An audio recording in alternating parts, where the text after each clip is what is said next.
Okay, this is the beginning of lecture note 6 or module 6. We'll talk about linear regression with multiple regressors. We're going to expand on what we've already done. We're going to include more than one independent variable and omitted variable bias. So let's motivate this with an example. Student-teacher ratio example of omitted variable bias. We're regressing test scores on student-teacher ratio, and in doing so, we're leaving out some potentially important determinants of test scores. So if we just have our basic model that we've been using throughout the course, so if we have test scores regressed on just student-teacher ratios, then we're leaving out a whole bunch of information. And where's that information? It's all contained in the error term. These determinants end up collected in the error term. Could be school characteristics, something like teacher quality and computer usage. It could be student and parent characteristics like family background and average income in the district. The point is there's lots of stuff that's contained in this error term that's left out of this regression that is also affecting test scores. One primary example is the prevalence of non-English speaking students. We're going to call this the percentage of English as a second language students, so percent ESL. By ignoring the percentage of students that are ESL, we could be biasing our estimates of beta 1. How does this work? Students who are just learning English will likely perform poorly on standardized tests that are conducted in English. This is not because there's anything wrong with these students. They're not less intelligent. It's harder to take a test in your non-native language. If districts with large class sizes have proportionally more students that are still learning English, then the OLS regressions could erroneously find a correlation between standard student-teacher ratios and test scores. In other words, if there's correlation between large class sizes and the percent ESL, we could end up with a problem. Therefore, our OLS estimates reflect the fact that there are more poorly performing ESL students in larger classes, not that class sizes actually influence test scores. So in other words, it could be the fact, if we're seeing a relationship between test scores and class sizes, and we're not controlling for percent ESL, it could be that it's actually the percentage of English language learners in the class that's influencing test scores, not the class size itself. So let's look at this in a diagram. Okay, we, in our model so far, have been trying to figure out how class size influences test score, and we're drawing that relationship right here. Class size influencing test score.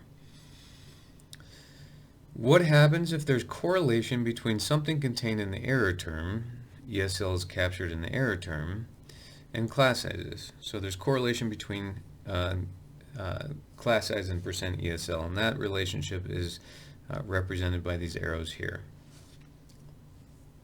And it might be the case that ESL students tend to perform worse on test scores, so that relationship is captured here. So what we're getting at is that there's a relationship between class size and test scores that we're trying to get at with beta 1, but what we might really be estimating is that there's some correlation between U in class sizes and U in test scores. And so if that's the case, then we could actually be getting an estimate of the relationship between percent ESL and test score, and not class sizes. Can we test for omitted variable bias? Suppose we had data on student-teacher ratios, test scores, and percent ESL. We could look to see if the correlation between ESL and student-teacher ratios is equal to 0. If so, then no problem. There's no potential extra correlation driving the result. If the two variables are correlated, if we get something that's not equal to 0, then we know we have omitted variable bias. If we don't have the data, then we can't test for it. We need to make an argument. The definition of omitted variable bias. So this omitted variable bias is basically the driving force behind multiple regression. This is kind of the motivation for including additional regressors in our model. It has to satisfy two conditions. So let's call this condition 1. The omitted variable is correlated with the included regressor. Okay, so what do I mean by that?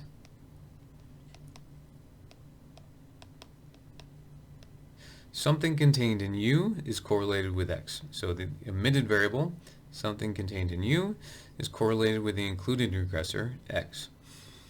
Condition number 2, the omitted variable is a determinant of the dependent variable. So that means that something contained in U determines Y. So let's make some notes of these. If the second condition wasn't present, then it wouldn't be a problem. So imagine all the variables we are not including in our regression equation that really have no effect on Y. So examples like parking spaces per student.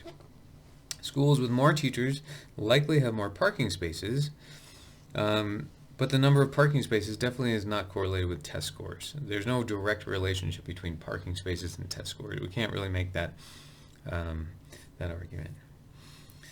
If the first condition wasn't present, this also wouldn't be a problem. We wouldn't have omitted variable bias. So if the thing that's contained in U is not correlated with X, we don't have a problem.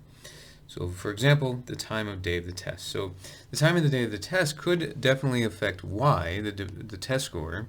Right? If you take a test late in the afternoon, you're less likely to do well, probably because you've spent all day kind of getting tired. Or right after lunch, for example. But the time of day could, but it's not likely to be correlated with class size, right? So there's no reason to believe that larger classes tend to take tests later in the afternoon or something like that.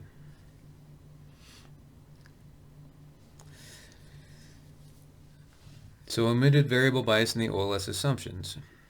Omitted variable, the assumption that it violates is OLS assumption number 1.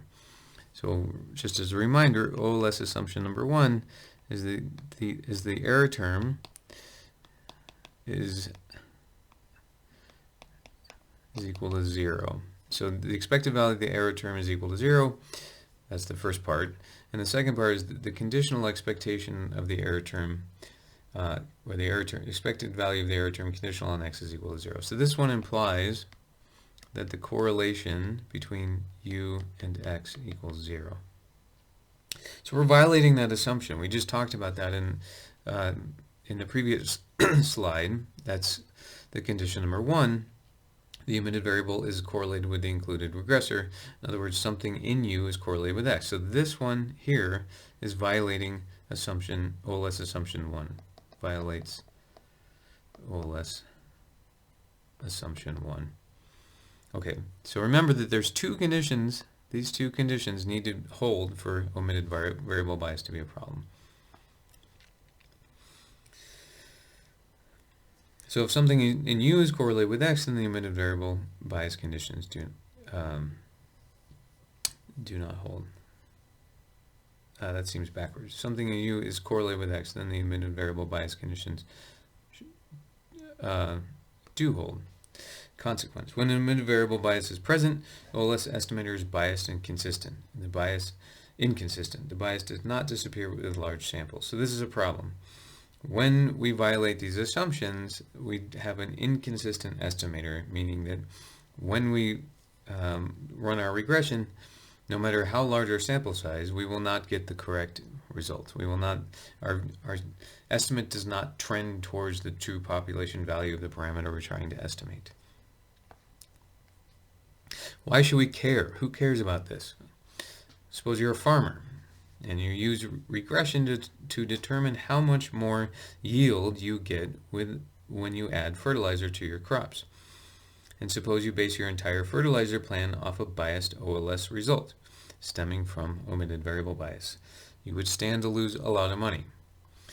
So basically, if you're a farmer and you apply fertilizer to some crops, and you estimate a model that says, okay, how much does my fertilizer increase crop yields? And it turns out that you've got a bad regression that suffers from omitted variable bias, and fertilizer doesn't actually help your crop yield, then you stand to lose a lot of money. Example number 2, a clinical drug trial. Suppose there's a pharmaceutical company that is trying out a new drug. And suppose OLS says the drug helps people, but due to omitted variable bias, the coefficient is biased. So this pharmaceutical trial runs a a test and they don't do well. They run a regression on the data they collect from the test, and it says that the drug helps people. But it turns out that they did the test poorly, and so there's omitted variable bias, and the bias is in fact so bad that the coefficient actually has the wrong sign, meaning that the drug actually hurts people. And so this is an extreme case where some statistics tell us that the drug is helping people, but in fact it's harming people. This has actually happened in practice. So these are consequences that are real, and if you're making decisions based off regression, you better make sure that your regression is accurate. The formula for omitted variable bias. In general, when the OLS assumptions hold, beta hat 1 is consistent. That's what we just talked about in the previous couple of slides. But when there is omitted variable bias, we've violated OLS assumption number 1, and beta hat 1 is inconsistent. So when beta hat 1 is consistent, if all the assumptions hold, beta hat 1 converges in probability to beta 1. So this says, we should say converges in probability. So consistency means that as n increases, as the sample size increases, we're going to get estimates of beta hat 1. They get closer and closer to beta 1 with probability trending towards 100%. But with omitted variable bias, we get this an equation that's like this, but with an additional term. It's this rho x mu, or xu, rho xu. That's the correlation between x and u. And this is the standard deviation of u over the standard deviation of x. In other words, as the sample size increases, beta hat 1 gets close to beta 1 plus something else. And so we want that something else to be 0, but when there's omitted variable bias, it's not. This latter term, the term on the right-hand side, after the plus, is the bias that persists even in large samples. The larger rho xu is, the larger the bias. So rho xu, let me just define this, whoops. Rho xu equals the correlation between x and u. So remember, this was omitted variable bias condition number 1, that there's something contained in u that's correlated with x. And so the degree to which there's correlation between x and u defines the bias in our coefficient here. And then it's scaled by the standard deviation of u and over the standard deviation of x. The direction of bias depends on whether x and u are positively or negatively correlated. You can see this from the equation, right? These two values, the standard deviations, are always positive. You can't really have you can't have a negative variance because variance is a squared operator. So therefore the standard deviation is a positive operator because it's just the square root of the variance. So whether or not beta hat 1 is positively or negatively biased depends on this term, the correlation. 3 ways to overcome omitted variable bias. We can run a randomized controlled experiment in which treatments like student-teacher ratios are randomly assigned, and then ESL is still a determinant of test scores, but ESL is uncorrelated with student-teacher ratios. This is unrealistic in practice because we can't randomly assign class sizes. It's just not fair to people. The point here is that if we randomly assigned class sizes, though, the correlation between percent ESL and student-teacher ratios or class sizes would be 0. So we'd still have percent ESL in the error term, but that it would be uncorrelated with class sizes. We could cut up the data into segments. We could have high ESL and low ESL classes. We could compare the means by ESL segment and standard student-teacher ratio segment, and thus holding constant ESL, but this doesn't provide us an estimate of how much reducing student-teacher ratios impacts test scores while holding ESL constant. The preferred method is to use a regression in which the omitted variable ESL is no longer omitted. We can include ESL as an additional regressor in multiple regressions. So this is